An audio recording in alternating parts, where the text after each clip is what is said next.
কথাটো কি 500 টকাটো যে দিছে এতিয়া ভাইৰেল হৈ আছে, চবেই কৈ আছে যে সেৱা কৰ তাৰপিছতে 500 টকা লয়, সেনেকুৱা টাইপৰ কিবা কথা কৈছে কোৱা নাই। সেইটো আমি নিজে তাৰমানে তেওঁ ডাঙৰ দেখি অকমান এনেই হাত যোগ কৰিছো। শুনা, আমাৰ এটা নিয়ম আছে, আমাৰ মহিলাসকল হওক, আমাৰ মানে আমাৰ প্ৰভুত্বসকলৰ এটা নিয়ম আছে। আমাৰ কিবা এটা ডাঙৰ মানুহ বিলাকে এই বস্তুটো মানে মাইকী মানুহ এনেকে যায়, আৰু তেওঁ মানে আজমল চাহ সুখীয়া মানুহ যে তেওঁ এনেকেহে আছে, তললৈ মুখে পোৱা নাই।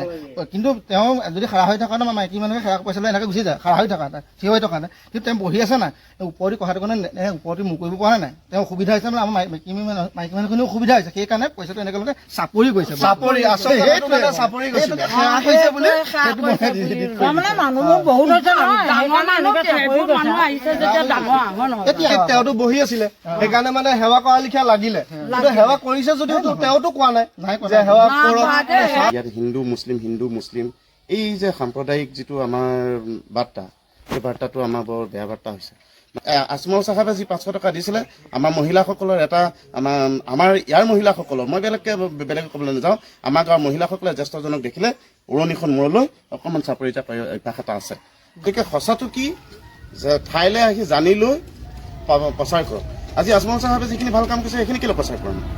24 ঘণ্টাৰ ভিতৰত এই মানুহখিনিক ক্ষমা খুজিব লাগিব, সেই বিষয়ে কি ক'ব? এইটো ক্ষমা খোজা কোনো কথা প্ৰশ্নই নুঠে। আজমল চাহাবেতো মহিলাখিনিক কোৱা নাছিলে সেৱা কৰ।